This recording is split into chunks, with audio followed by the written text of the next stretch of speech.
Hello students. पिछले कुछ time से मेरी वीडियोस आप नहीं देख पा रहे थे क्योंकि मैं कुछ एडमिशन्स वगैरह के काम में बिजी थी।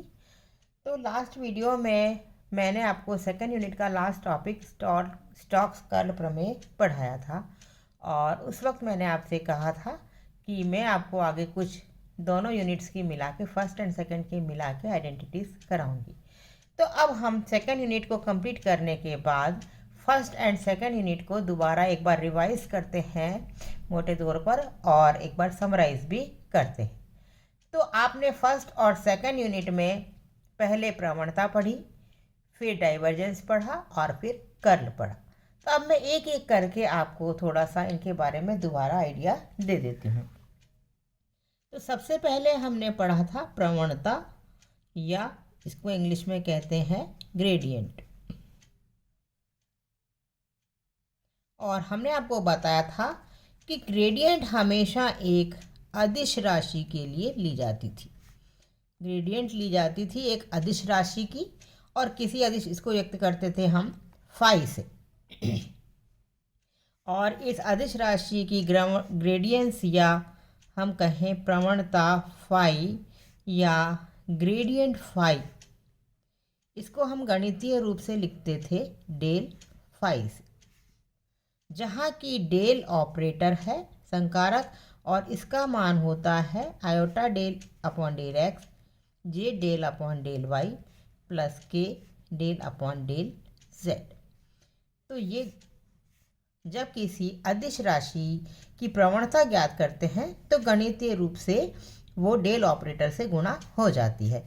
तो यहाँ हम कहेंगे डेल फाई या प्रवणता फाई, ये बराबर हो गई iota del phi upon del x plus j del phi upon del y plus k del phi upon del z. तो यहाँ हम देख रहे हैं कि किसी अदिश राशि की प्रवणता एक सदिश राशि बन गई है। तो ये एक सदिश राशि हो गई है। इसको हम इसकी डेफिनेशन से भी समझा सकते हैं। डेफिनेशन थी कि किसी अदिश राशि के मान में दूरी के साथ अधिकतम परिवर्तन की दर, और अधिकतम परिवर्तन किसी दिशा विशेष में ही होगा। तो इस प्रकार से प्रवणता एक सदिश राशि हो गई है, और इसको हम गणितीय रूप से भी इस प्रकार से देख रहे हैं कि जब डेल ऑपरेटर एक सदिश राशि होती है तो डेल ऑपरेटर से जब ये गुणा करेंगे किसी अदिश राशि को तो वो भी एक सदिश राशि हो जाती। इसके बाद हमने पढ़ा था डाइवर्जेंस।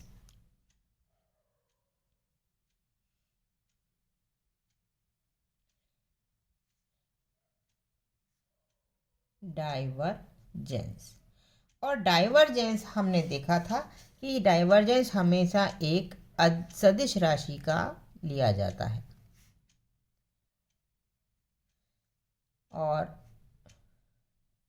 डाइवर्जेंस ए को हम गणितीय रूप से इस प्रकार से डेल ऑपरेटर और सदिश राशि के डॉट प्रोडक्ट या अदिश, डॉट प्रोडक्ट को हम अदिश गुणनफल भी बोलते हैं, अदिश गुणनफल के बराबर होता था। मैथमेटिकली जब हमने कैलकुलेशन की थी तो किसी सदिश राशि का डाइवर्जेंस डेल ऑपरेटर और सदिश राशि के अदिश गुणनफल के बराबर होता है, और फिर ये एक अदिश राशि आती है, क्योंकि हम जानते हैं दो सदिश राशियों का अदिश गुणनफल एक अदिश राशि होती है। और इसकी डेफिनेशन से अगर हम देखें तो किसी सदिश राशि का डाइवर्जेंस उसके एकांक आयतन से निकलने वाली फ्लक्स की मात्रा को बताता है। किसी बंद पृष्ठ के एकांक आयतन से निकलने वाला फ्लक्स, तो वहाँ कोई दिशा की बात नहीं हो रही है डेफिनेशन में भी, इसलिए हम देखते हैं कि डाइवर्जेंस होता तो एक सदिश राशि का है, लेकिन उस सदिश राशि का डाइवर्जेंस एक अदिश राशि।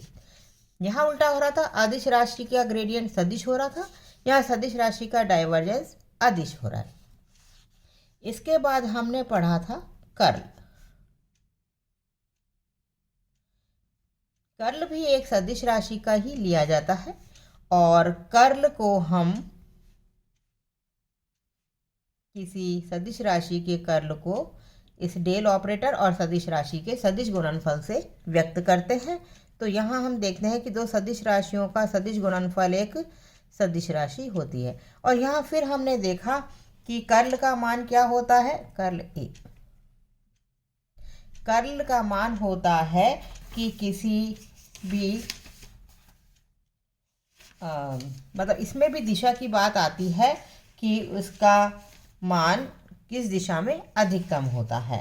तो इस प्रकार से जहाँ दिशा की बात आती है प्रवणता में और कर्ल में, वहाँ पर ये सदिश राशि हो जाती है। तो यहाँ हमने देखा था कि सदिश फलन के रेखीय समाकलन के अधिकतम मान, कर्ल क्या था, सदिश फलन के रेखीय समाकलन के अधिकतम मान को बात आती।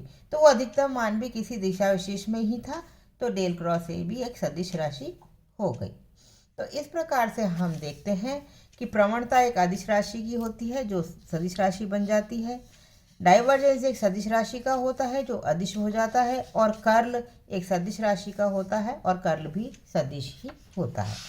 अब हम इस पर आधारित कुछ न्यूमेरिकल्स या कुछ यूनिवर्सल आइडेंटिटीज़ को प्रूव करेंगे जो कि आगे हमारे बहुत काम आएंगी।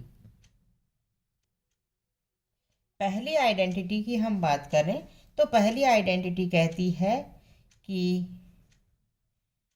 किसी अदिश फलन की प्रवणता का कर्ल का मान सदैव शून्य होता है, या हम कहें curl of gradient phi is always equal to 0। किसी भी अदिश राशि की प्रवणता का कर्ल सदैव 0 रहेगा। सॉरी, कर्ल यहाँ नहीं, curl of gradient phi, gradient phi एक सदिश राशि होगी। तो ये हमें प्रूव करना है। इसके लिए फाई एक अदिश फलन है। अब इसका हम ग्रेडियंट लें तो ग्रेडियंट फाई बराबर, जैसा कि आप जानते हैं, डेल फाई, डेल का मान रख देते हैं i cap del upon del x plus j cap del upon del y plus k cap del upon del z, और ये अदिश फलन। तो इसका मान हो गया i del phi upon del x plus j del phi upon del y plus k cap del phi upon del z. अब ये एक सदिश राशि हो गई। अब हम लेते हैं इसका कर्ल। तो कर्ल ऑफ ग्रेडियंट फाई, तो उसके लिए हम क्या करेंगे, उसके लिए डेल क्रॉस डेल फाई। तो यहाँ हम कहें कर्ल निकालने के लिए आई जे और k component del upon del x, हमने पहले बताया था जब कर्ल बताया था किसी सदिश का कर्ल करते हैं, ये तो डेल ऑपरेटर लिख दिए। अब ये जो सदिश है डेल फाई, इसके तीनों कंपोनेंट लिख देते हैं यहाँ। पहला आई के कॉरस्पॉन्डिंग कंपोनेंट है del phi upon del x, j के कॉरस्पॉन्डिंग है del phi upon del y, और जे के कॉरस्पॉन्डिंग है del phi upon del z. तो इस प्रकार से ये हमने डेल फाई का कर्ल ले लिया। अब आप इसको सॉल्व कीजिए। तो इसका ith कंपोनेंट हम लें, ये क्रॉस मल्टीप्लिकेशन करते हैं, तो ये आएगा del square phi upon del y del z, और यहाँ आएगा minus del square phi del,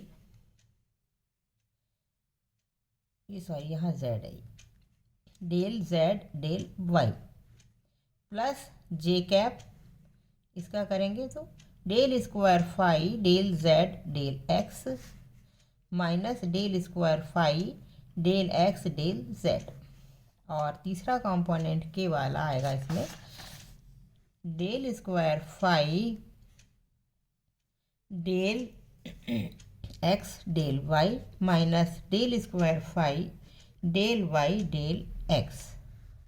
अब यहाँ हम जानते हैं कि किसी भी फलन का, किसी भी चर का पहले z के सापेक्ष आंशिक अवकलन करें और फिर y के सापेक्ष आंशिक अवकलन करें, या फिर उसका पहले y के सापेक्ष करें फिर z के सापेक्ष करें, दोनों बराबर होते हैं।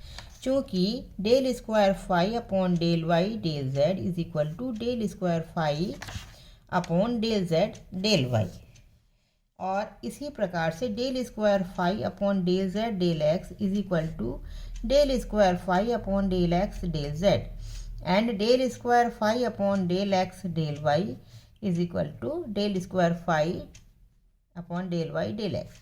ये सब बराबर है, तो हम कहेंगे कि इसका मान हो जाएगा i cap 0, J cap 0 plus k cap 0, तो ये कुल हो गया 0। तो हम कह सकते हैं अतः कर्ल ऑफ ग्रेडियंट फाई या del cross del phi is always equal to 0। यहाँ हमने फाई की कोई भी वैल्यू भी फिक्स नहीं की। फाई कोई भी अदिश फलन हो सकता है, लेकिन किसी भी अदिश फलन की प्रवणता का कर्ल सदैव 0 रहता है। ये एक आइडेंटिटी है यूनिवर्सल, इसको हम कभी भी आगे अपने फिजिक्स में या मैथमेटिक्स में यूज़ करते हैं। अब नेक्स्ट आइडेंटिटी है, वो कहती है कि divergence of curl A is equal to 0, या हम कहें del dot del cross A is equal to 0। ये प्रूफ करना है हमें कि किसी सदिश राशि के कर्ल का डाइवर्जेंस सदैव 0 रहता है, चाहे सदिश राशि कोई भी क्यों ना हो। ये यूनिवर्सल आइडेंटिटीज होती हैं। इसको भी हम प्रूफ करते हैं। माना ए कोई सदिश है और इसका मान है ए एक्स आई कैप जे ए वाई के कैप ए जेड। ये कोई सदिश है। अब इसका कर्ल हम यदि लेते हैं तो कर्ल का मान होगा i j k del upon del x del upon del y del upon del z A x. ये हमने आपको पहले भी बता दिया कर्ल कैसे निकालते हैं। तो इसका मान हो जाएगा i cap del a z upon del y minus del a y upon del z. इसी प्रकार j component del a x upon del z minus del a z upon del x, and third k cap वाला part del a y upon del x minus del a x upon del y. तो ये vector आएगा क्योंकि किसी भी सदिश का curl एक सदिश राशि। अब हम लेते हैं इसका डाइवर्जेंस, तो हम लिख देते हैं del dot del cross a. तो डेल डॉट करने के लिए हम क्या करेंगे, iota del upon del x del operator लिख देते हैं, j del upon del y plus k cap del upon del z. इसका और ये जो ऊपर वाला डेल क्रॉस ए है, इनका डॉट प्रोडक्ट कर देते हैं। A z upon a y minus a y upon a z और plus j cap del a x upon del z minus del a z upon del x, ये y वाला component, और k वाला component del a y upon del x minus del a x upon del y. तो अब हम इन दोनों का dot product करते हैं। तो डॉट प्रोडक्ट में आई का आई वाले से, जे का जे वाले से और के का के वाले से। तो इसका पहली वाली टर्म का अपन डॉट प्रोडक्ट कर देते हैं। तो उसमें हमारे आता है, इसका इससे करेंगे तो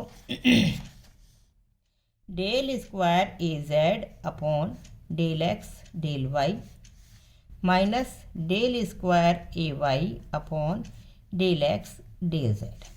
फिर जे वाला करें तो del square A x upon del y del z minus del square a z upon del y del x.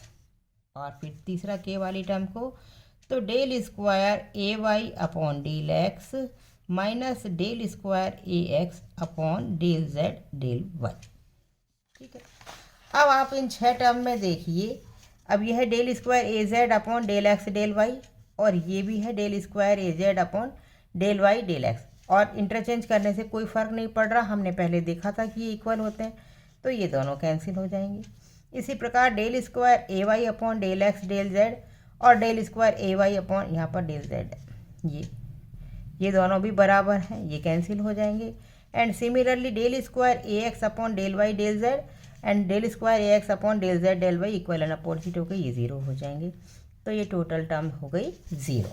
तो हम कह सकते हैं कि del dot del cross A is equal to 0, या divergence of curl of A is equal to 0 always.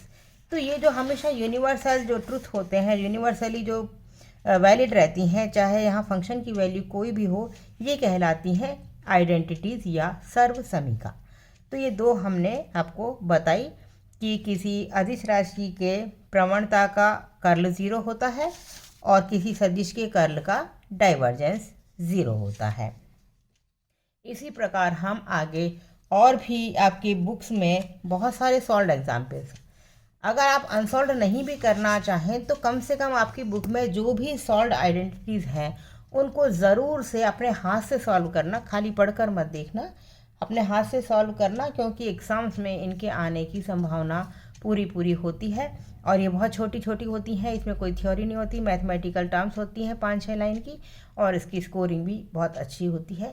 इसलिए मैंने आपको कुछ करा दी हैं दो, बाकी आप खुद करना। और नहीं समझ में आए तो जब कॉलेज में आओगे तब आप अपनी सारी क्वेरीज सारी इकट्ठी करके रखना, उस वक्त बात कर लेना। कुछ टाइम में कॉलेज खुलेंगे ही, तो एग्ज़ाम से पहले तो हम मिलेंगे, तब हाँ पूछ लेना। अब मैं आपको 3rd यूनिट नेक्स्ट वीडियो में स्टार्ट करा दूँगी।